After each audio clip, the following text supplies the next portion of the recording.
జాతీయ కాంగ్రెస్ పార్టీలో రాజీవ్ గాంధీకి మాజీ ప్రధానికి అత్యంత సన్నిహితుడైన స్నేహితుడు సీనియర్ కాంగ్రెస్ నాయకుడు శ్యామ్ పెట్రోడా అన్నాడు.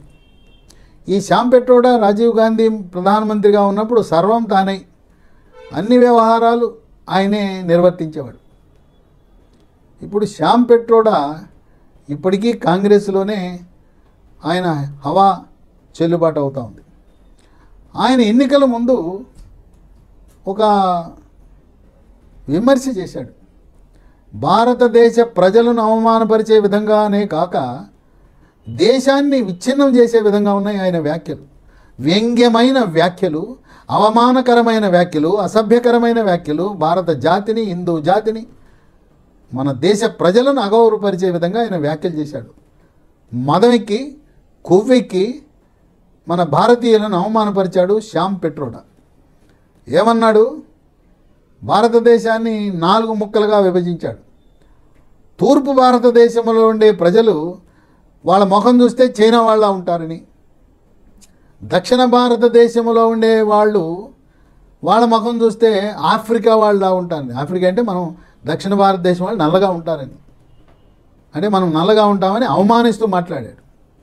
ఇక ఉత్తర భారతదేశం వాళ్ళు తెల్లగా ఉంటారు కనుక వాళ్ళు బ్రిటన్తో పోల్చాడు, బ్రిటిష్ వాళ్ళలాగా ఉంటారట. ఇక పశ్చిమ భారతంలో ఉండేవాళ్ళు వాళ్ళు షేకుల్లా అరబ్బులా ఉంటారని వర్ణించాడు. ఇలా భారతీయులను విదేశీయులతో మన వర్ణాన్ని బట్టి అవమానపరిచాడు శ్యామ్ పెట్రోడా. ఇది రాజకీయ పార్టీలు ఆగ్రహావేశాలకు గురైనాయి.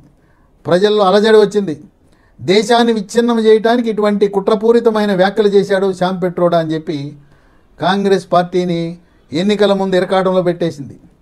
అడుగడుగున పాత్రికేయులు, ప్రజలు, నాయకులు అందరూ ప్రశ్నించడం ప్రారంభించారు. ఇక తూతు మంత్రంగా ఆ అగ్నిని చలార్చడానికి కాంగ్రెస్ పార్టీ ఏం చేసిందంటే, ఈ శ్యామ్ పెట్రోడా అప్పుడు ఇండియన్ ఓవర్సీస్ కాంగ్రెస్ పార్టీ చైర్మన్గా ఉన్నాడు. మేము ఆయన్ని ఇండియన్ ఓవర్సీస్ కాంగ్రెస్ చైర్మన్గా ఆయన సస్పెండ్ చేస్తున్నాం. ఆయన చేసిన వ్యాఖ్యలు బాధాకరం, మేము కూడా మద్దతు ఇవ్వటం లేదు. ఆయన ఆ వ్యాఖ్యలు ఉపసంహరించుకునే విధంగా మేము చర్యలు తీసుకుంటాం. శ్యామ్ పెట్రోడా నోరు జారాడని చెప్పి కాంగ్రెస్ పార్టీ ఏదో ప్యాచ్ వర్క్, ఏదో రకంగా దేశ ప్రజలను చల్లార్చాలని ఒక ప్రయత్నం చేసింది. సరే, అక్కడితో సమస్య పోయింది. మళ్ళీ కొన్ని నెలలకి ఎన్నికలు అవగానే మళ్ళీ శ్యామ్ పెట్రోడాని మళ్ళీ అదే పదవిలో పెట్టారు.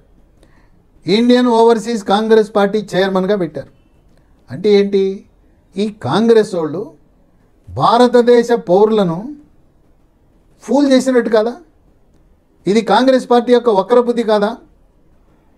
మరీ ముఖ్యంగా దక్షిణాది వాళ్ళు మన రంగు కొంచెం ఏదో నలుపు ఉంటుందని చెప్పి ఏకంగా మన నల్లజాతి ఆఫ్రికన్తో పోల్చడం ఎంత అభ్యంతరకరం.